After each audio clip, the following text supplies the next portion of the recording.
The story began with a girl named Aubrey Parker, who was attending the funeral of her friend Grace Ross. She was deeply shaken by the loss, and her thoughts drifted to scattered memories, most notably a night she had spent at the beach with a man. During the wake, Aubrey could hardly focus on the conversations around her and felt nauseated at the sight of Grace's widower, a man named Mark. Overwhelmed by the situation, she decided to sneak out. However, before she could, a group of people suddenly surrounded her. One of them recognized her face, and everyone seemed excited to see her in person. Aubrey, however, said nothing and quickly stepped away. A woman then approached and introduced herself as Alice, one of Grace's English cousins. Alice widened her eyes in surprise upon hearing Aubrey's name, not realizing she had been speaking with someone so close to the deceased. Noticing that Aubrey was trying to leave discreetly, Alice mentioned that Grace's letter had arrived. She said Grace had recently become obsessed with a specific rhythm and often remarked that Aubrey would understand it. Instead of going home, Aubrey headed to Grace's restaurant, the Golden Gourd. She pushed the key using a stick, stuck her hand through the small opening to retrieve it, and entered the deserted kitchen. Moving into the dining room, she observed every detail carefully, as though she wanted to relive the memories. She prepared a drink for herself and grimaced after taking the first sip, speaking aloud as if Grace were still there and wondering how she could have liked it so much. Afterward, she fed the aquarium animals and a turtle named Bellini.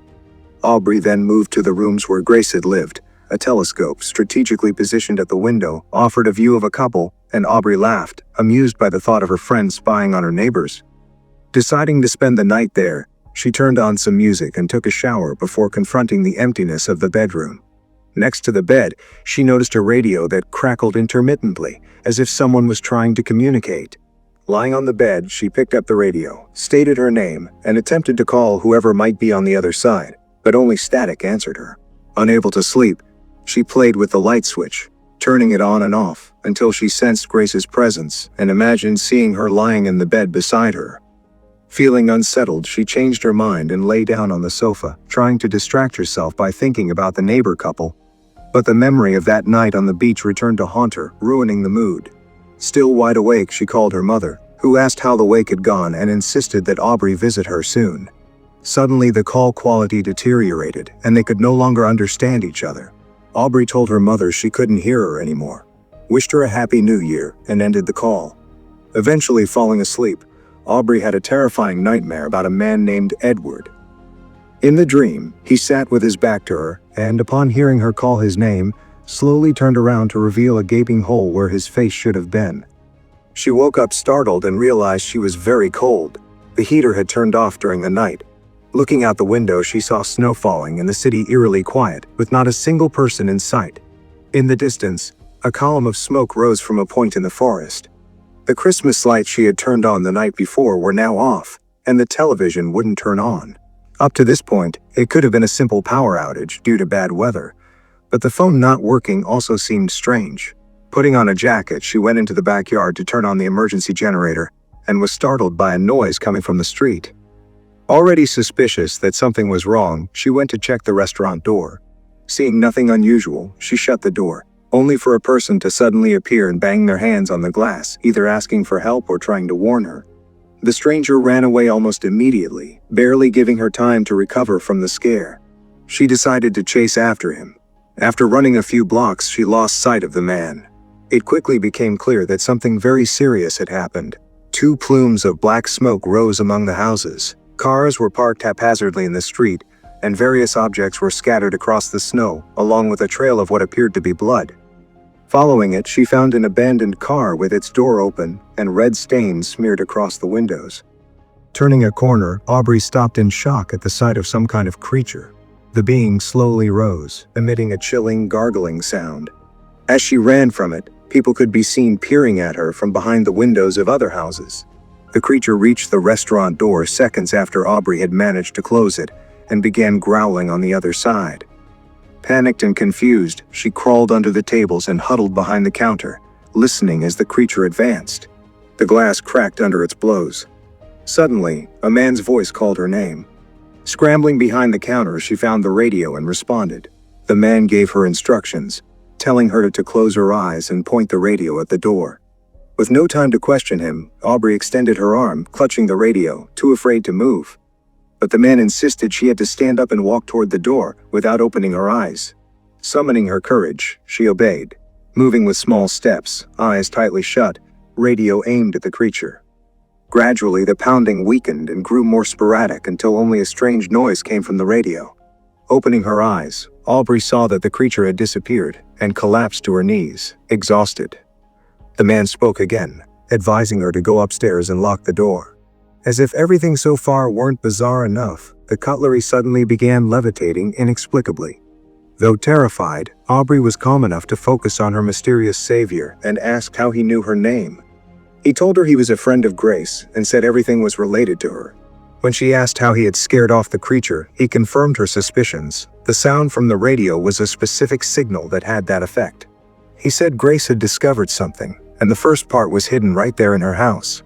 Aubrey was intrigued, but despair took over when she saw other people outside and warned the man that they were in danger. He responded that there was nothing they could do. Enraged and shaken, she protested, growing more nervous when he said he had to hang up. Left alone again, Aubrey began to wonder if she had died and was in hell. At that moment, she noticed an envelope on the shelf with her name written in Grace's handwriting. Inside, she found a cassette tape labeled, "This recording will save the world." She played the tape, and Grace's voice began to tell a story about a group of people who had made a discovery. They had found a hidden signal in a radio transmission, and Grace had decided to help them search for others like it. These signals, always coinciding with catastrophic events, were all interconnected, except for number 7, which had never been found. Grace admitted that she was afraid the knowledge would fall into the wrong hands, and had hidden the tapes in places she and Aubrey used to visit, disguising the signals within music tracks. After listening to the message, Aubrey experienced a vision of being alone in a thicket, surrounded by alien noises. When she picked up a rock to defend herself, the vision ended, and she found herself banging on a poster in the restaurant. Tearing it open, she discovered a hidden compartment containing several notebooks. She began to study Grace's notes, and the man on the radio contacted her again. He said his name was Alfred and urged her to be cautious. The signal could open some kind of portal. It was through one of these portals that the creatures had arrived the night before, though they too feared the signal. Aubrey asked whether anyone else had survived. Alfred said some people might still be hiding, but admitted he had no answers about the signal's origin. It might have been broadcast for centuries by an expanding civilization, waiting for the right moment to activate it in a specific sequence. As he spoke, Aubrey noticed that all his words were written in Grace's notebooks. When he finished, she told him she had always dreamed of seeing the world empty, just bricks and trees without any distractions. Alfred found this remark strange and pleaded with her to help complete Grace's work. But Aubrey turned off the radio. Realizing she might be living there for a while, she began organizing the space in her own way, and her mood gradually improved. Despite this, a noose-shaped rope hung from the ceiling on the second floor. To avoid staring into nothing during sleepless nights, she taped a cheerful drawing to the ceiling. Yet the next night, she woke up to find one of the aliens above her and began punching it frantically, only to realize it was a nightmare and she had been attacking the wall. Time passed. When the food ran out, she spoke to the turtle, now her only companion, and noted that the water was also running low. She now had to decide whether to succumb to the same paranoia that had overtaken Alfred and Grace. Listening to the tape again, she found more clues and concluded that Grace had built a device capable of reading the signal, but the experiment had only worked after Grace had already fallen ill. That illness had struck on Aubrey's first night in her house and likely triggered the entire catastrophe. Finally, overcoming her fear, Aubrey took the turtle and the battery-operated recorder with her in case she needed to defend herself. Wearing a hide, she left the house and passed by the same windows as before, now stained with blood and empty of faces. Her first stop was the nearby supermarket, where she restocked her supplies. Under one of the shelves, she discovered the tape labeled number 3. Before leaving, she noticed a trail of blood leading to the freezer. Inside, a frozen person lay, appearing to have died days earlier. Continuing her journey, she passed one of the monoliths that had mysteriously appeared on the day of the invasion and saw several buildings partially destroyed. Then the gargling noise returned. Aubrey hid behind a car and watched the creature through the windows. Unable to control her fear, she fled, dropping the recorder but retrieving it just before the monster caught her. She got into an abandoned car and played the tape while the alien shook the vehicle. Hiding in the front seat, she slipped into a fantasy world that mirrored her reality.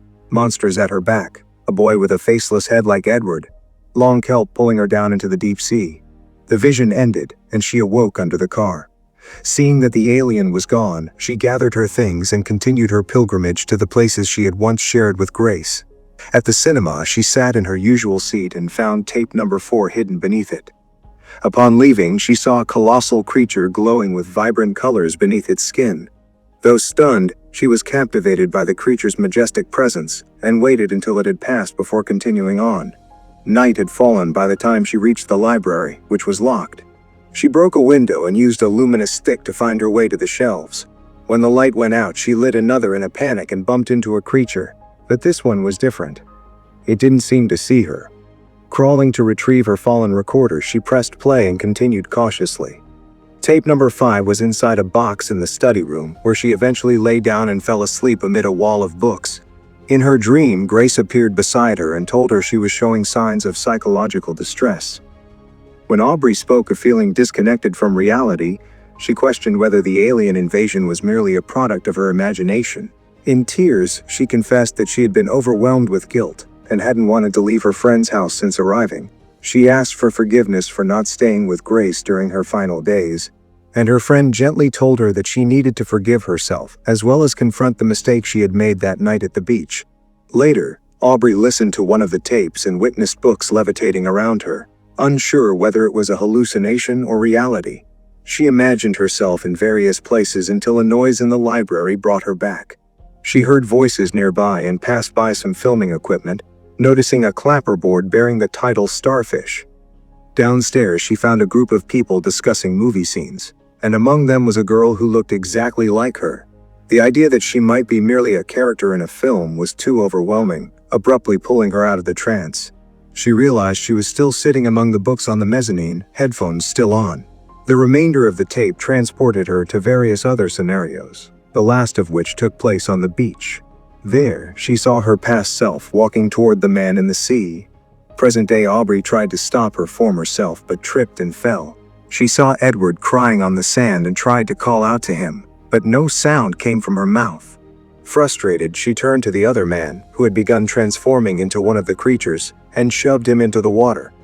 Back in the library, she felt ill from the experience and decided she had listened to enough tapes for the day. As her journey continued, the strange creature reappeared. When it collapsed, the membrane surrounding it tore open, revealing another creature like the ones before. Aubrey, standing a few meters away, pressed the button on her recorder and watched calmly as the monster walked away. A few hours later, daylight broke. Aubrey passed Grace's grave and began the long walk to the radio station. She found tape number 6 hidden behind a picture of herself and a colleague. Knowing the radio station was the final stop in Grace's symbolic treasure hunt, she played all the tapes in sequence, broadcasting the signal set in hopes it would make a difference.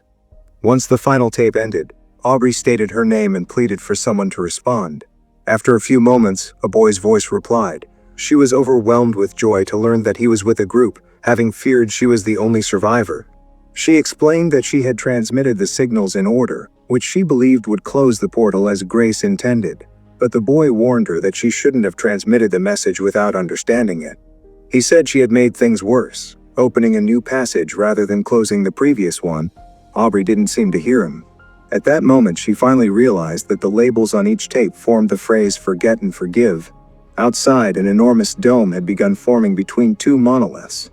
Aubrey started walking toward it as the boy continued calling her name, alarmed that she no longer responded. As she got closer, she saw that the dome was made of drops of mud suspended by inverted gravity. She decided to let herself be drawn in, floating away along with her memories. What did you think? Did the ending surprise you, or were you expecting it all along? Let us know in the comments below. If you enjoyed this recap, don't forget to like, subscribe, and hit the notification bell so you never miss our next movie breakdown. Want more? Check out our recap of similar movie right here. Thanks for watching, and we'll see you in the next one.